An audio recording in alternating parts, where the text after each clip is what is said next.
La mañana del 15 de marzo amaneció gris sobre la base militar de San Cristobal. El coronel retirado Miguel Ángel Herrera caminaba lentamente por los pasillos del hospital militar, a sus pasos resonando en el silencio que precedía al amanecer. A los 72 años, cada movimiento le recordaba las décadas de servicio dedicadas a su patria, las misiones cumplidas en territorios hostiles, y las condecoraciones que ahora descansaban en una caja de madera en su modesto apartamento. Durante 45 años había servido con distinción en las Fuerzas Armadas. Había participado en operaciones de paz en Centroamérica, había dirigido unidades de élite en combates fronterizos, y había formado a 3 generaciones de oficiales jóvenes. Su expediente militar era impecable, menciones honoríficas, medallas al valor, reconocimientos por liderazgo excepcional. Sin embargo, todo eso parecía haber quedado en el olvido cuando se jubiló 5 años atrás. La transición a la vida civil había sido más difícil de lo que había imaginado. Después de décadas levantándose antes del alba, organizando tropas, tomando decisiones que afectaban la seguridad nacional, de repente se encontró en un pequeño apartamento con demasiado tiempo libre y muy pocas personas que recordaran sus contribuciones. Su esposa Elena había fallecido 2 años después de su retiro, víctima de una enfermedad que el seguro militar había cubierto a medias, dejándolo no solo emocionalmente devastado sino también con deudas médicas considerables. Sus hijos, que habían crecido en bases militares alrededor del país, ahora vivían sus propias vidas en ciudades distantes. Carlos, el mayor, era ingeniero en la capital y visitaba ocasionalmente en días festivos. Patricia, su hija, trabajaba como médica en el extranjero y se comunicaba por videollamadas mensuales. Ambos habían heredado la disciplina y el sentido del deber de su padre, pero también habían desarrollado sus propios caminos, alejándose gradualmente del mundo militar que había definido su infancia. La pensión de jubilación, aunque justa en papel, no alcanzaba para cubrir los gastos médicos crecientes. Miguel Ángel había desarrollado artritis en las rodillas debido a décadas de ejercicios intensos y marcas prolongadas. También padecía de hipertensión y diabetes, condiciones que requerían medicamentos costosos y revisiones médicas frecuentes. El sistema de salud militar, que una vez había sido su red de seguridad, ahora parecía verlo como una carga administrativa más que como un veterano merecedor de cuidado. Durante los primeros años de retiro, había intentado mantenerse activo participando en ceremonias militares ocasionales y reuniones de veteranos. Sin embargo, gradualmente se dio cuenta de que las nuevas generaciones de oficiales lo veían como una reliquia del pasado. Los métodos que él había perfeccionado durante décadas ahora se consideraban obsoletos. La tecnología había transformado la guerra moderna, y su experiencia en tácticas tradicionales ya no parecía relevante. El apartamento donde vivía se encontraba en un complejo residencial modesto a las afueras de la ciudad. Había vendido la casa familiar después de la muerte de Elena, incapaz de mantener una propiedad tan grande con sus ingresos limitados. El nuevo hogar consiste en 2 habitaciones, una cocina pequeña, y un balcón que daba hacia un patio compartido donde los niños del vecindario jugaban fútbol en las tardes. Sus días habían desarrollado una rutina predecible pero solitaria. Se levantaba a las 6 de la mañana, un hábito militar que nunca pudo abandonar, y preparaba un desayuno simple de café negro y pan tostado. Leía el periódico cuidadosamente, prestando especial atención a las noticias militares y de seguridad nacional. Después caminaba hasta el parque cercano, donde realizaba ejercicios suaves recomendados por su médico para mantener la movilidad en las articulaciones. Las tardes las dedicaba a leer libros de historia militar y biografías de grandes comandantes. Su biblioteca personal, cuidadosamente acumulada durante décadas, era su posesión más preciada. Los volúmenes incluyen desde tratados clásicos sobre estrategia hasta memorias de contemporáneos que habían servido en conflictos similares. Estos libros no solo eran fuentes de conocimiento, sino también compañeros silenciosos que lo conectaban con un mundo que había amado profundamente. Ocasionalmente recibía llamadas de antiguos subordinados que buscaban referencias para trabajos civiles o consejos sobre decisiones de carrera. Estas conversaciones lo llenaban de satisfacción temporal, recordando que su experiencia y sabiduría aún tenían valor para algunos. Sin embargo, estas interacciones se habían vuelto cada vez menos frecuentes a medida que sus antiguos contactos militares también se retiraban o seguían adelante con sus propias vidas. La soledad más profunda llegaba durante las noches, cuando la quietud del apartamento amplificaba los recuerdos de tiempos más activos.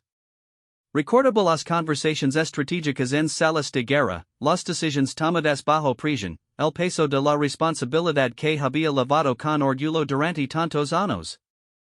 Ahora, las decisiones más complejas de su día involucraban elegir qué canal de televisión ver o qué libro leer. Sus vecinos, en su mayoría familias jóvenes y profesionales urbanos, lo conocen como el señor del apartamento que siempre saludaba educadamente pero que mantenía cierta distancia. Algunos sabían vagamente que había sido militar, pero pocos comprendían la extensión de su servicio o las responsabilidades que había asumido durante su carrera. Para ellos, era simplemente un hombre mayor que vivía solo y que ocasionalmente recibía bequests de medicamentos por correo. La economía doméstica se había vuelto un ejercicio constante de administración cuidadosa. Miguel Ángel había aprendido a comprar en mercados locales donde podía obtener mejores precios, a cocinar comidas simples pero nutritivas, y a reparar pequeños problemas en el apartamento él mismo para evitar gastos de mantenimiento. Estos eran skills que nunca había necesitado durante su carrera militar, cuando las necesidades básicas estaban cubiertas por el sistema. A pesar de las dificultades económicas, mantenía un sentido de dignidad que se reflejaba en su apariencia personal. Cada mañana se afeitaba cuidadosamente, se vestía con ropa limpia y planchada, y salía de su apartamento con la postura erguida que había caracterizado décadas de servicio militar. Su orgullo personal nunca había dependido de reconocimiento externo, sino de un código interno de honor y autodisciplina que había cultivado desde su juventud. Los fines de semana eran particularmente desafiantes. Sin la estructura de rutinas semanales, se encontraba con largos periodos de tiempo no estructurado. Había intentado varios pasatiempos, jardinería en macetas en su balcón, escritura de memorias que nunca terminaba de organizar, clases de computación en el centro comunitario local. Ninguna de estas actividades lograba llenar completamente el vacío dejado por una carrera que había consumido la mayor parte de su energía vital durante casi 5 décadas.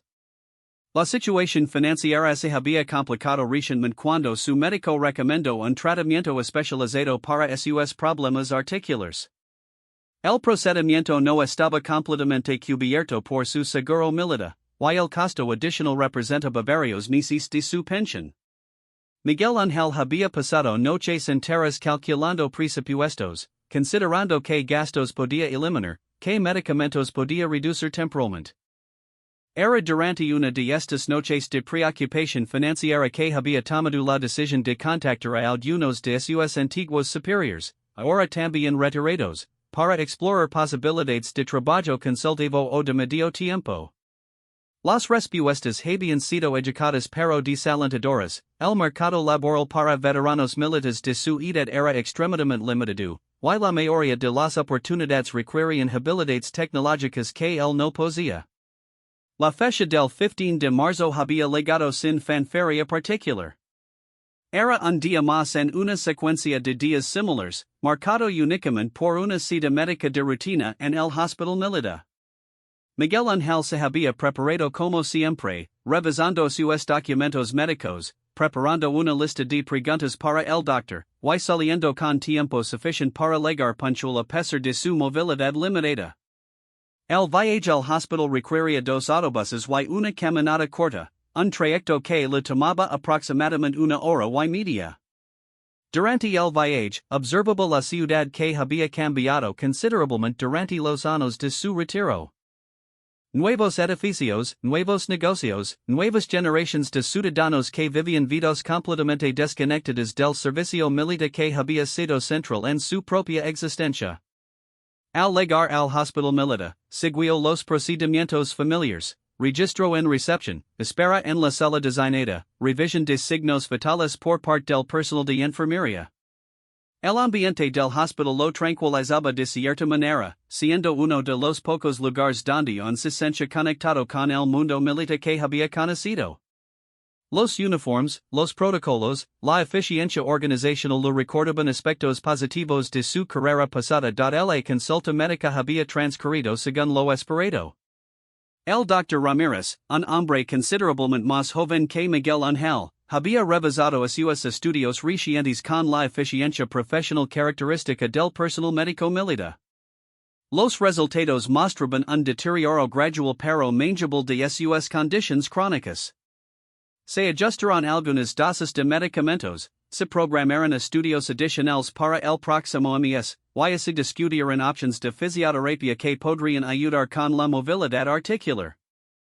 Durante la conversación médica, Miguel Ángel había mencionado casualmente las dificultades financieras que enfrentaba con los tratamientos no cubiertos completamente por su seguro.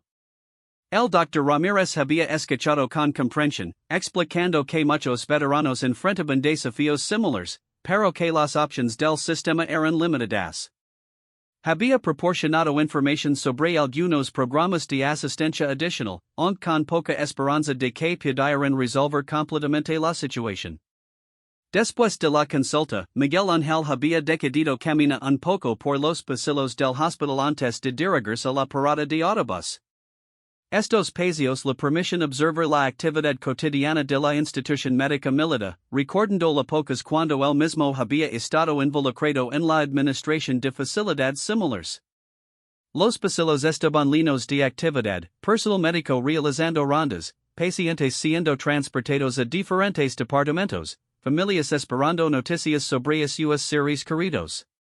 Era durante este paseo casual que había notado una actividad inusual en el área administrativa del hospital. Había más movimiento del normal, personal de seguridad adicional, y una atmósfera de preparación que sugería algún evento especial. Miguel Ángel, con la curiosidad desarrollada durante décadas de observación militar, había preguntado discretamente a una enfermera sobre la actividad aumentada. La enfermera, una mujer de mediana edad con décadas de experiencia en el hospital militar, había explicado que se estaba preparando una ceremonia especial para el día siguiente. Un grupo de veteranos de la Guerra del Chaco, sobrevivientes de uno de los conflictos más significativos en la historia militar del país, serían homenajeados en una ceremonia de reconocimiento. La mayoría de estos veteranos tenían más de 90 años, y la ceremonia podría ser una de las últimas oportunidades para honrar su servicio mientras aún estuvieran vivos. La información había despertado un interés profundo en Miguel Ángel. La Guerra del Chaco había ocurrido décadas antes de su propio servicio, pero había estudiado extensamente el conflicto durante su formación militar. Conoce las tácticas empleadas, los sacrificios realizados, y la importancia histórica de aquella guerra para la identidad nacional. Los veteranos que serían homenajeados representaban una conexión directa con una época heroica de la historia militar del país. Había preguntado sobre la posibilidad de asistir a la ceremonia como observador, explicando su propio trasfondo militar y su interés en honrar a los veteranos mayores. La enfermera había sido amable pero explicativa sobre las limitaciones de espacio y las medidas de seguridad que restringen la asistencia a invitados oficiales, familiares directos de los homenajeados, y personal militar activo de alto rango. Sin embargo, había mencionado que la ceremonia comenzaría temprano en la mañana y que tal vez podría observar desde los jardines exteriores del hospital. Durante el viaje de regreso a casa, Miguel Ángel había reflexionado profundamente sobre la ceremonia planeada. Se había imaginado a estos veteranos nonagenarios, probablemente en condiciones de salud frágiles, siendo reconocidos finalmente por sacrificios realizados cuando eran jóvenes soldados. La idea lo había movido emocionalmente, conectando con sus propios sentimientos de ser olvidado por un sistema que una vez había servido con dedicación absoluta. Esa noche había tenido dificultades para dormir, no por las preocupaciones financieras usuales, sino por una excitación anticipatoria sobre la ceremonia del día siguiente. Había decidido que, independientemente de las restricciones oficiales, encontraría una manera de estar presente para honrar a estos veteranos. Su propio servicio, aunque en una época posterior, había sido inspirado en parte por las historias de valor de generaciones anteriores de soldados. Se había levantado especialmente temprano, a las 5 de la mañana, y había dedicado tiempo extra a preparar su apariencia. Había planchado cuidadosamente su mejor camisa, había lustrado sus zapatos de cuero que aún conservaba de sus días de servicio activo, y había encontrado una corbata sobria apropiada para una ocasión formal. Aunque no tenía un uniforme que ponerse, quería presentar la mejor versión de sí mismo como muestra de respeto hacia los homenajeados. El viaje matutino al hospital había sido similar al del día anterior, pero con un propósito diferente. En lugar de dirigirse a la sección médica, había caminado hacia los jardines exteriores donde esperaba poder observar la ceremonia desde una distancia respetuosa. Los jardines del hospital militar eran amplios y bien mantenidos, con senderos que permitían vistas parciales hacia el área donde se realizaría el evento. Al llegar a los jardines, había encontrado que no era el único civil interesado en la ceremonia. Había otros visitantes, algunos claramente familiares de los veteranos homenajeados, otros que parecían ser ciudadanos ordinarios atraídos por el significado histórico del evento. El ambiente era de expectativa respetuosa, con conversaciones en voz baja y una atmósfera de solemnidad apropiada para la ocasión. Desde su posición en los jardines, Miguel Ángel había podido observar los preparativos finales para la ceremonia.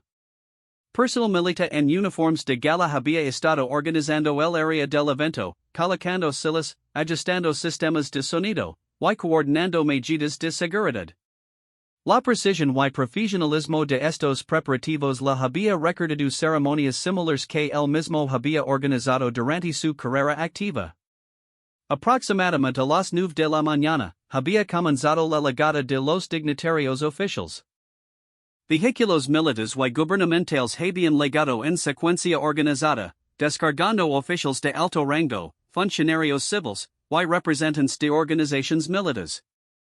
Miguel Ángel había reconocido algunas caras de sus días de servicio activo, ahora considerablemente mayores y en posiciones de mayor responsabilidad. Los veteranos homenajeados habían llegado en una convoy especial, muchos de ellos en sillas de ruedas o usando ayudas de movilidad. A pesar de su edad avanzada y fragilidad física evidente, cada uno mantenía una dignidad que transcendía las limitaciones de sus cuerpos envejecidos. Miguel Ángel había sentido una profunda emoción al observar a estos hombres que habían servido su país cuando él aún no había nacido. La ceremonia había comenzado con himnos militares interpretados por una banda del ejército. La música había resonado a través de los jardines, levando melodías familiares que habían acompañado décadas de eventos militares formales. Miguel Ángel había cantado en silencio, recordando innumerables ceremonias donde había participado como oficial activo, algunas celebrando logros, otras honrando a quedos en servicio. Los discursos oficiales habían seguido un formato familiar pero genuino. El comandante general del hospital había hablado sobre la importancia de honrar a los veteranos, especialmente aquellos cuyo servicio había ocurrido en épocas donde el reconocimiento público era menos común. Un representante del gobierno había mencionado programas de asistencia para veteranos, aunque Miguel Ángel había notado que muchos de estos programas no habían existido cuando él mismo había necesitado apoyo. Durante los discursos, Miguel Ángel había observado atentamente las expresiones de los veteranos homenajeados. Algunos habían mostrado emociones visibles, lágrimas de satisfacción por el reconocimiento tardío pero genuino. Otros habían mantenido expresiones estoicas, tal vez protegiendo emociones demasiado profundas para expresar públicamente. Todos habían mostrado una dignidad que provenía de décadas de vivir con los recuerdos de servicio y sacrificio. La parte más emotiva de la ceremonia había sido la lectura individual de los nombres y logros de cada veterano. Sus historias personales habían sido brevemente narradas, batallas específicas donde habían participado, actos de valor realizados, heridas sufridas en servicio. Miguel Ángel había escuchado cada historia con atención profunda, reconociendo paralelos con su propia experiencia militar aunque en contextos históricos diferentes. Cuando la ceremonia había concluido oficialmente, los asistentes habían comenzado a dispersarse gradualmente. Los veteranos homenajeados habían sido ayudados a regresar a sus vehículos de transporte, muchos acompañados por familiares que habían viajado considerables distancias para estar presentes. Los oficiales militares y dignatarios civiles habían participado en conversaciones informales antes de dirigirse a sus propios vehículos. Miguel Ángel había permanecido en los jardines después de que la mayoría de los asistentes se habían retirado. Había necesitado tiempo para procesar las emociones que la ceremonia había despertado en él. Ver el respeto y reconocimiento otorgado a estos veteranos mayores había intensificado sus propios sentimientos de ser olvidado por el sistema que una vez había servido con dedicación, mientras Miguel Ángel permanecía en los jardines del hospital, reflexionando sobre la ceremonia que acababa de presenciar. No se había dado cuenta de que estaba siendo observado. A unos metros de distancia, un joven oficial había notado su presencia durante toda la ceremonia y había observado su comportamiento respetuoso y su evidente conocimiento de protocolo militar. Este oficial, el teniente coronel Eduardo Vázquez, era el coordinador principal de eventos ceremoniales para la región militar. El teniente coronel Vázquez se había acercado a Miguel Ángel con curiosidad profesional. Había notado que, aunque vestido como civil, el hombre mayor había mantenido postura militar durante toda la ceremonia, había cantado los himnos de memoria, y había mostrado reacciones emocionales apropiadas durante los momentos más significativos del evento. Su experiencia en evaluar personal militar lo había sugerido que este observador tenía un trasfondo militar significativo. La conversación inicial había sido casual pero reveladora. Miguel Ángel había explicado su propia carrera militar, mencionando brevemente su rango de retiro y algunas de las unidades donde había servido. El teniente coronel Vázquez había reconocido inmediatamente la importancia de estas referencias, dándose cuenta de que estaba conversando con un veterano altamente decorado cuyo servicio había sido notable durante décadas críticas de la historia militar nacional. Durante la conversación, Miguel Ángel había expresado su admiración por la ceremonia y su gratitud personal por ver a los veteranos mayores recibir reconocimiento merecido. Había mencionado, sin quejarse directamente, algunos de los desafíos que los veteranos retirados enfrentaban en términos de apoyo médico y financiero. Su manera de hablar había sido profesional y dignificada, sin autocompasión pero con honestidad sobre las realidades de la vida post-militar. El teniente coronel Vázquez había escuchado con interés creciente, no solo por cortesía profesional sino porque había reconocido en Miguel Ángel cualidades que eran cada vez más raras en su experiencia, humildad genuina combinada con experiencia militar profunda, dignidad mantenida a pesar de dificultades personales, y un compromiso continuado con los valores militares incluso en retiro. Estas características lo habían impresionado profundamente. Después de una conversación de aproximadamente 20 minutos, el teniente coronel Vázquez había solicitado información de contacto de Miguel Ángel, explicando que ocasionalmente necesitaba consultas con experiencia militar para eventos especiales y programas de formación. Había sido específico en mencionar que no podía prometer oportunidades inmediatas, pero que le gustaría mantener contacto para posibles colaboraciones futuras. Miguel Ángel había proporcionado su información con una mezcla de esperanza cautelosa y escepticismo basado en experiencias pasadas. Había recibido promesas similares antes que nunca se habían materializado en oportunidades concretas. Sin embargo, había algo en la sinceridad del teniente coronel Vázquez que le había sugerido que este contacto podría ser diferente.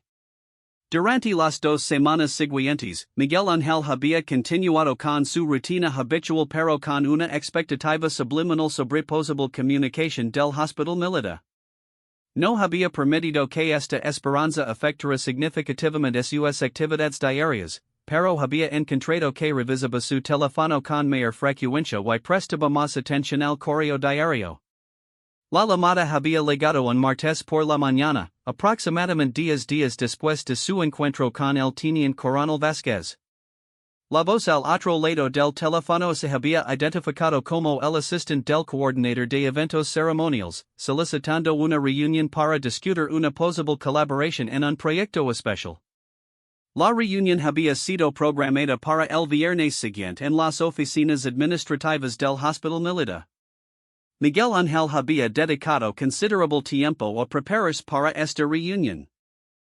Había investigado información actualizada sobre programas militares actuales, había revisado sus propios documentos de servicio para refrescar detalles específicos de su carrera, y había preparado mentalmente respuestas a posibles preguntas sobre su experiencia y disponibilidad.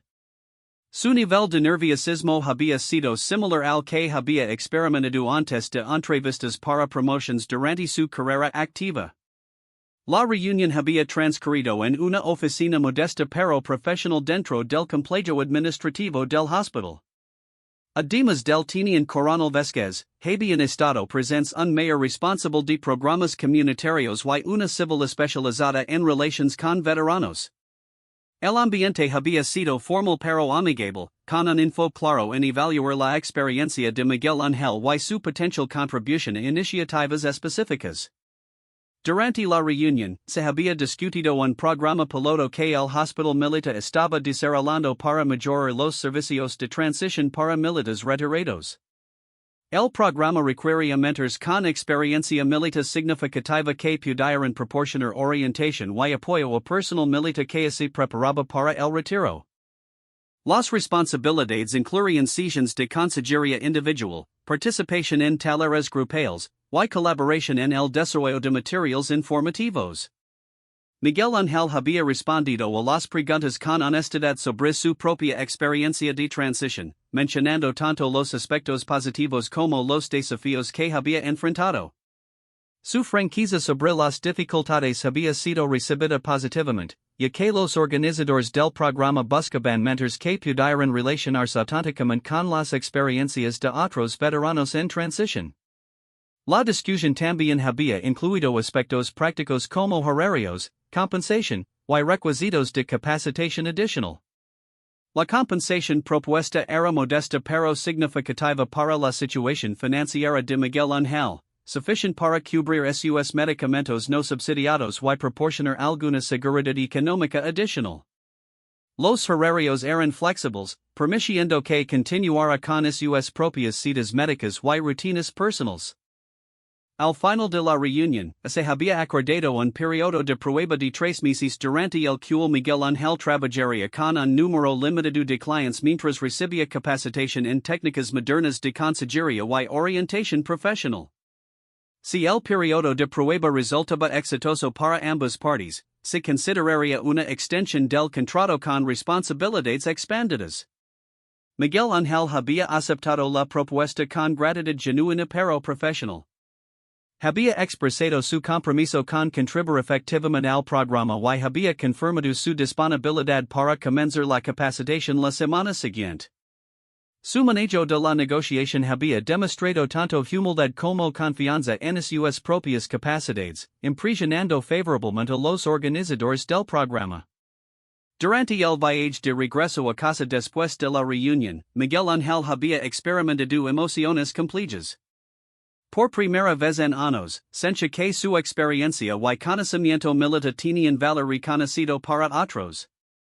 La oportunidad representaba no solo beneficio económico, sino también un propósito renovado y una conexión restaurada con el servicio que había definido la mayor parte de su vida adulta. Esa noche había llamado a sus hijos para compartir las noticias sobre su nueva oportunidad laboral.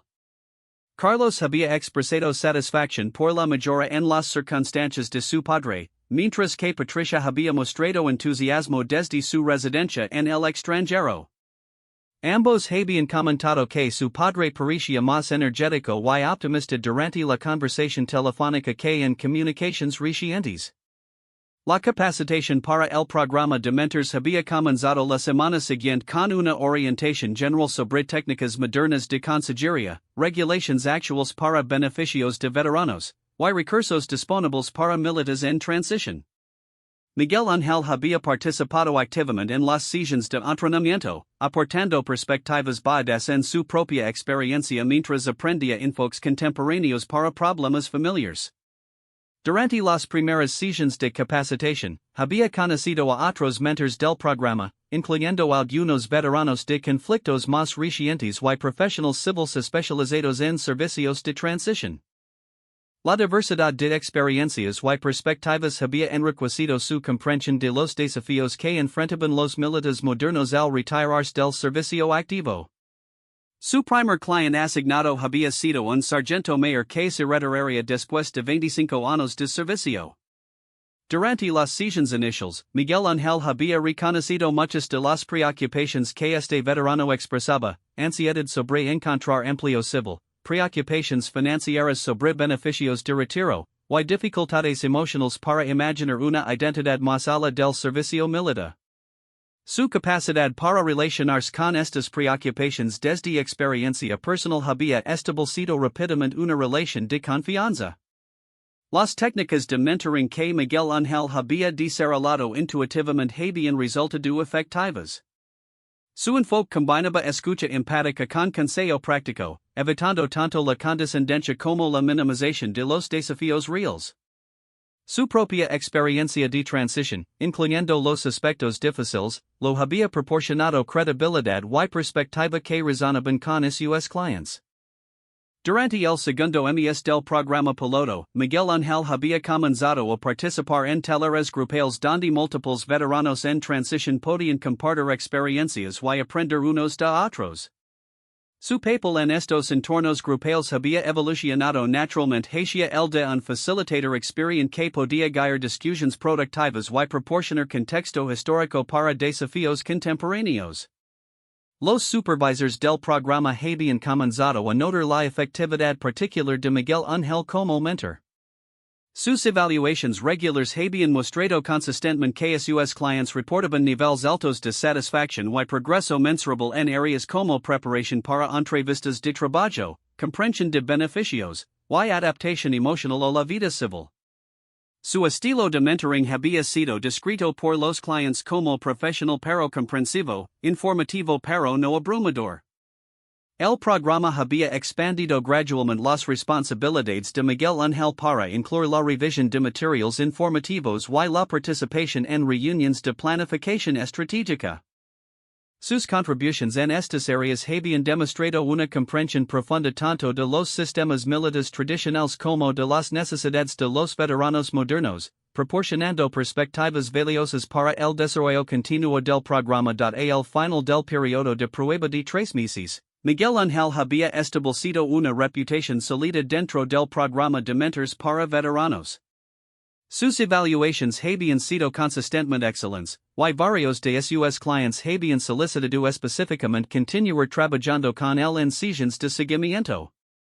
El programa había decidido no solo extender su contrato, sino también ofrecerle un papel de supervisión para mentores nuevos que se unirían al programa.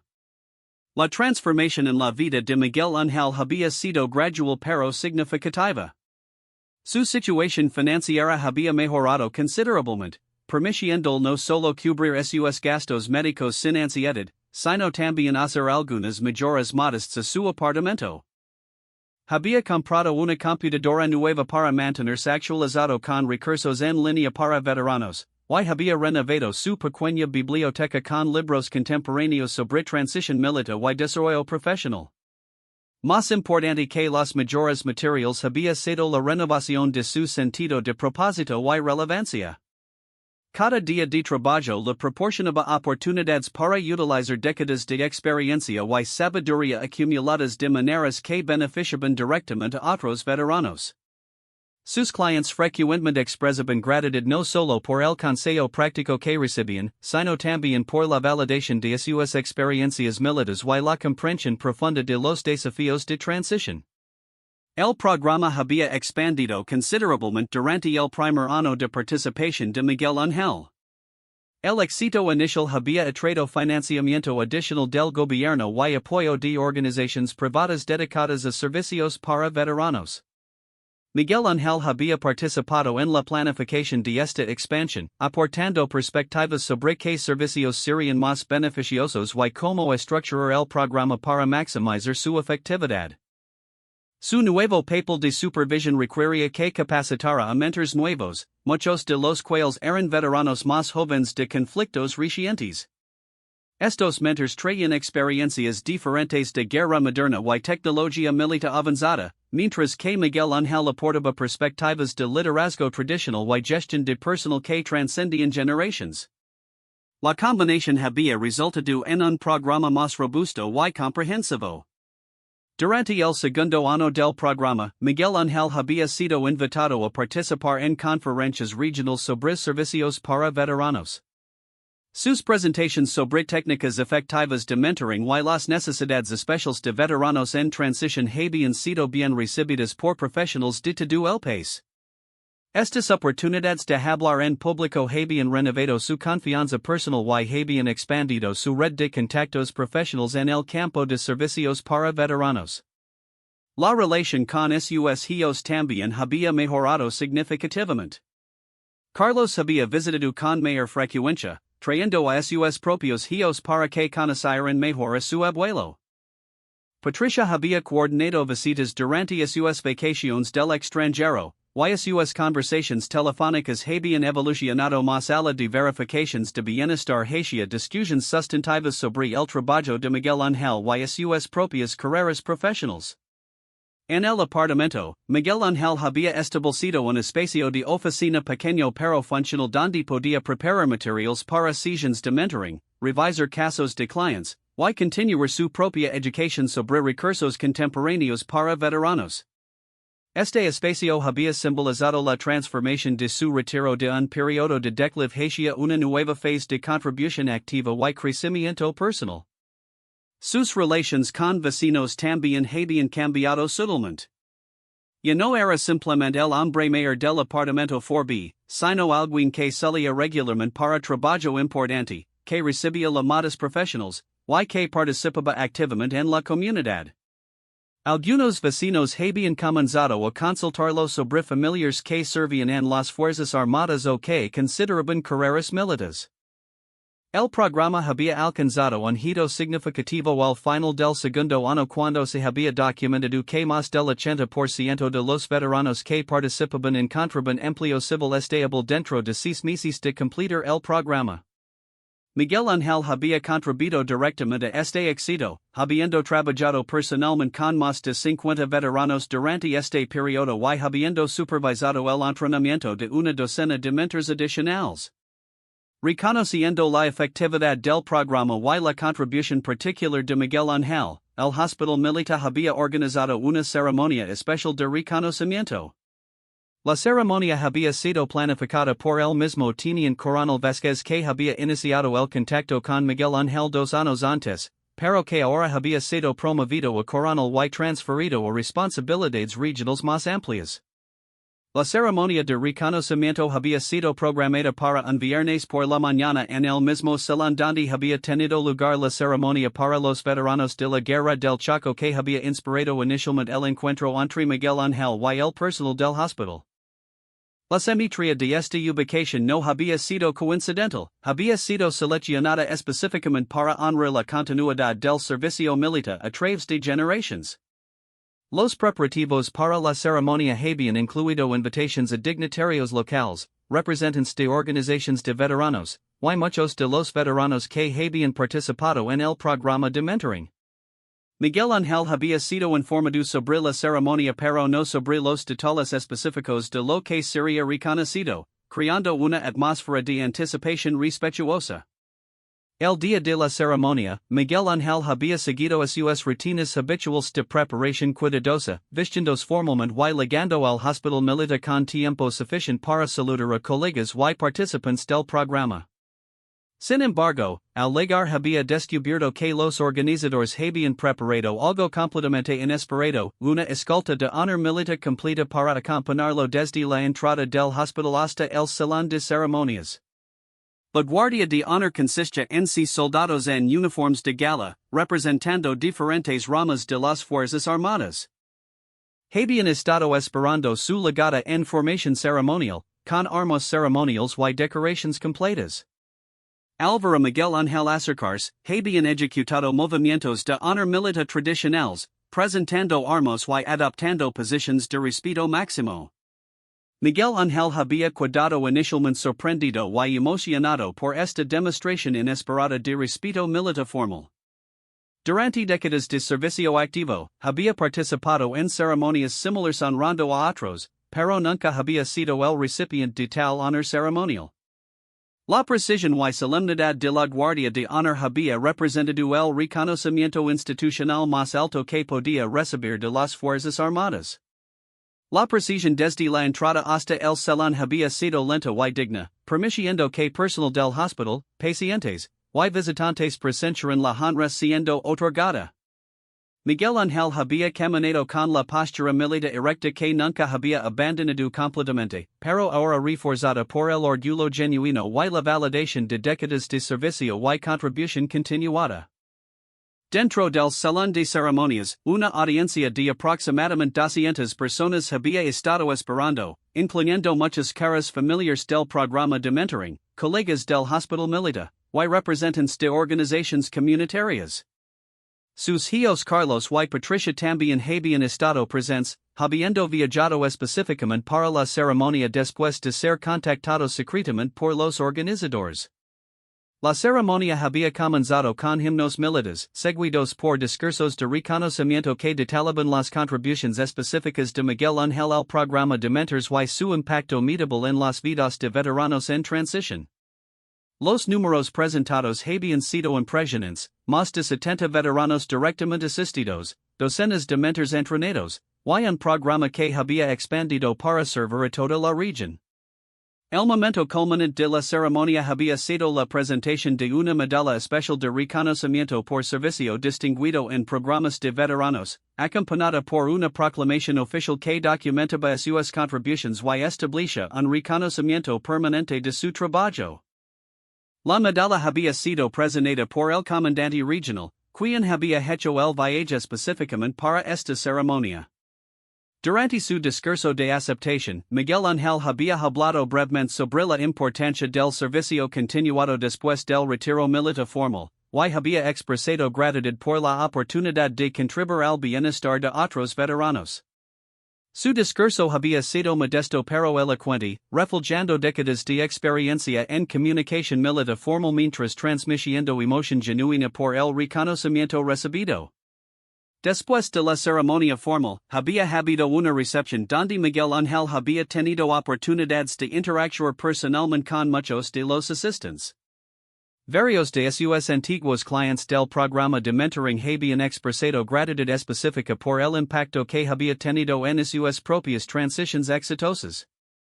Algunos habían traído a sus familias para conocer al mentor que había sido instrumental en sus nuevas carreras civiles.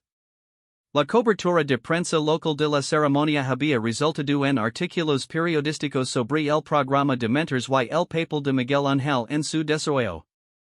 Estos artículos habían generado interés adicional en servicios para veteranos y habían llevado a consultas de otras regiones sobre implementar programas similares. Miguel Ángel había participado en varias entrevistas, describiendo su experiencia y animando a otros veteranos retirados a buscar maneras de continuar sirviendo.